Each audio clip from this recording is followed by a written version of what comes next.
Hey everyone, and welcome back. My name's Anthony Chuli, and I'm really excited to be here today, joined by my lovely colleagues Shri and LB, and we are going to be talking about Gmail today.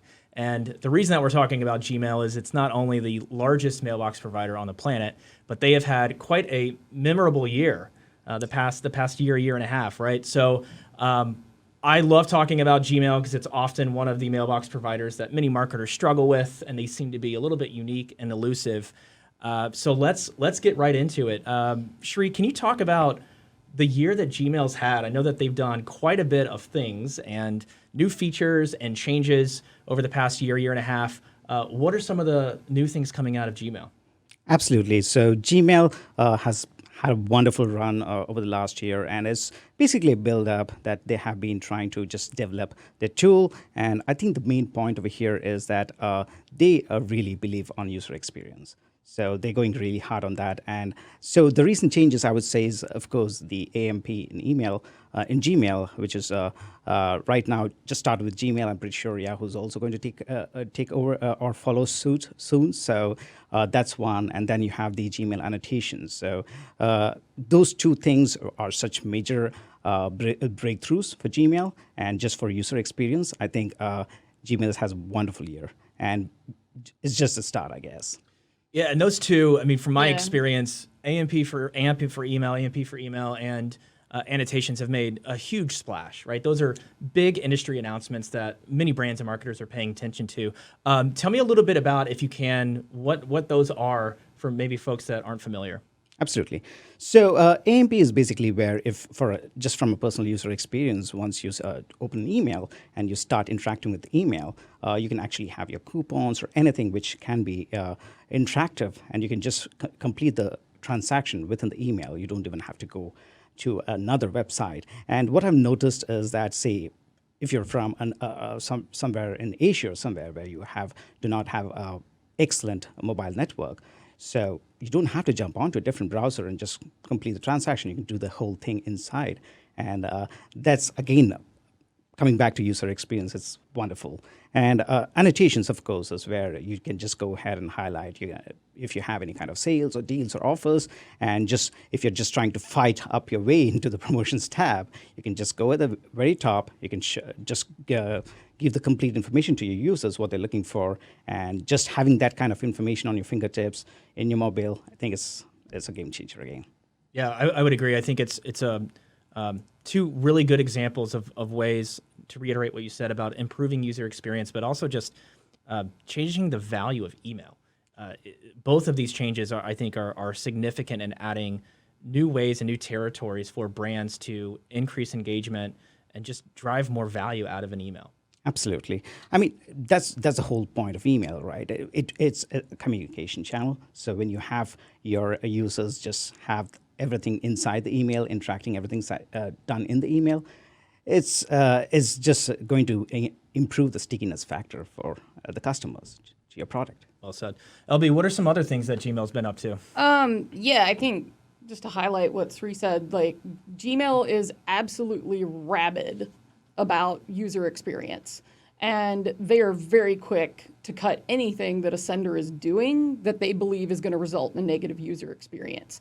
They essentially have fully owned the fact that any interaction that happens with a message in their platform is a reflection on them. And they take that very seriously. So I would say, they've really announced that TensorFlow has reached maturity. That's a machine learning framework that allows them to essentially build more models more quickly, which means that their spam filtering algorithm is much more agile. It's much more nuanced than it's been in the past, and it's only going to continue getting more agile and nuanced at an exponential rate. I think AMP is amazing. There's so much cool stuff you can do as far as form submits, transactions. I think that's going to be awesome. They redesigned the UI. I mean, they really went in this year. They redesigned the UI. So now you have snooze. They're giving smart unsubscribe options. I think the big one that really rocked a lot of the email marketing community were the phishing warnings that were popping up. So, Gmail really wants you to make sure that your authentication is on point. Like it needs to look good. or also banner warnings saying, this email is similar to one that's been reported as spam in the past, things like that. A lot of people said it's been making it a lot harder. They introduced confidential mode, just tons of things, and smart unsubscribe suggestions as well, because they have all the data about people's user behavior. So they'll even say, hey, it doesn't look like you really engage with this brand. You want to unsubscribe? That's probably driving some unsubscribes. And I think that makes marketers nervous. But the best thing is, an unsubscribe's always better than a spam complaint. I think the other couple of big changes, they killed off Inbox, RIP, April 2nd of this year. And the big one, they killed off panel data too, which there were a lot of companies relying on that data set that was essentially spying on users' inboxes. Some of these users had nominally opted in, or I think the users had nominally not opted into this, but many of them didn't really realize what they had opted into. And Gmail, just after there was a scandal about employees of another company reading just thousands of emails to fine tune their algorithm better, Gmail said, yeah, no more. And these companies lobbied Gmail, and it fell on completely deaf ears. They are absolutely going to double and triple down on user experience, and I think also privacy. Yeah, just to add on to that, I guess two things over here. One, TensorFlow. It's again was not a huge announcement, and again from a marketer's perspective, there's nothing much to read from it. But from a mailbox provider's perspective, there's a whole lot of things, because spammers are evolving. They once you go ahead and update your filters and try to block a certain kind of spam, they just keep on changing.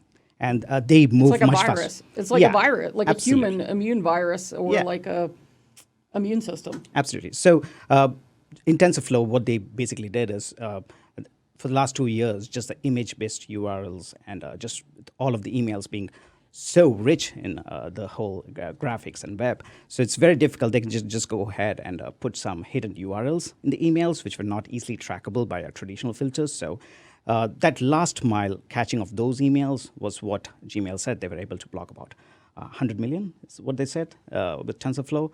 So that's the amount of spam that's evolved. And so spam filters also need to evolve at the same rate. So that's interesting. And just to add on to the other thing about just the smart unsubscribe. So that just says that you need to double down on engagement.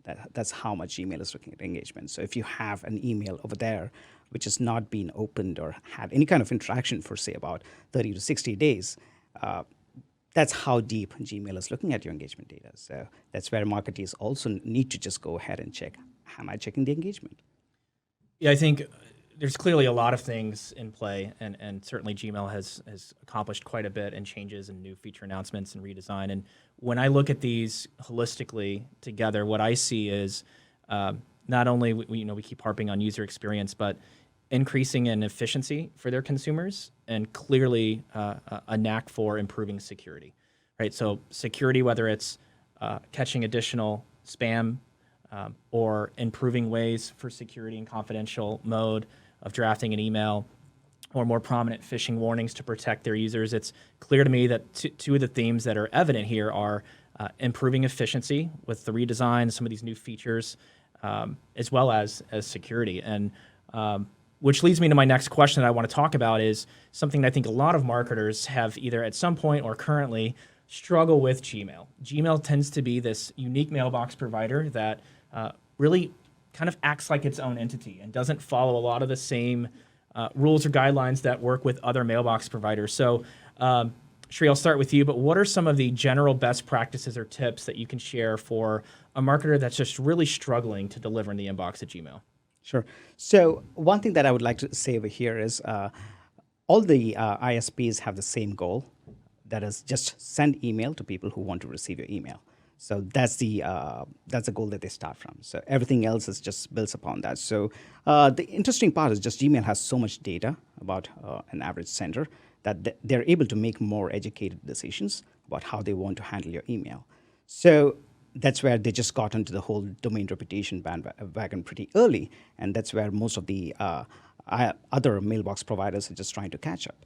And so again, it gets back to the same point that I told a little while earlier. It's all about engagement. It's just make sure you're sending to people who really want to receive your email. Your lists are clean. Go on and just look at the data. Look at all the tools that you have available. Go ahead and use your Google Postmaster tools. Again, just double down on the engagement and just make the content a lot more relevant for them, and make sure there are opportunities to go ahead and have some kind of interaction from them. So that's the basics that I would say. LB? Yeah, I would say, really, as far as most problems at Gmail are either going to boil down to a complaint rate issue. And that's usually that you're either emailing people too frequently, or you're sending too much mail to people, or you're sending mail to people that have indicated they don't want it. Or it just boils down to you're sending too great a volume of email that your reputation cannot support it. Like essentially, when you try to exceed your credit limit, you have problems. And how you up your credit limit is by upping the engagement. I think, it's kind of come under laser focus now that everybody has cell phones and notifications going off. I think a problem you don't need to troubleshoot is going to the promotional folder. I think you need to set up your annotations and say that that's good. Because really, if you get a reputation for annoying people with messages by setting off every notification on their phone, you're going to get unsubscribed or spam complainted like really quick, and it's not going to be good. It's not a good look as a brand. The other thing I would talk about is Google Postmaster tools. I think that's tremendous.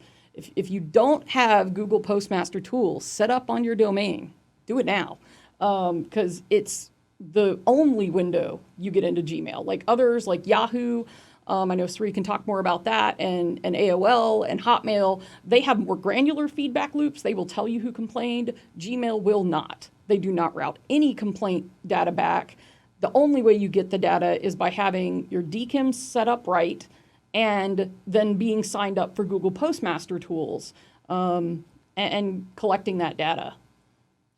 Yeah, I think ultimately it's the evolution of not spam versus not spam. It's now wanted mail versus unwanted mail. And I think clearly Gmail is leading the charge with a lot of mailbox providers and their sophistication, their filtering, their UI redesign. They've always, and I think continue will, push the forefront of what they believe is kind of the future of that email experience. So I want to thank you guys both. This has been extremely helpful, and I hope this has been really helpful for our audience in understanding some of the dynamics of Gmail and best practices and tips, and also just kind of a quick recap of some of the things that they've launched and released over the past year. So thanks for watching, and we hope to see you next time on another Expert Series video.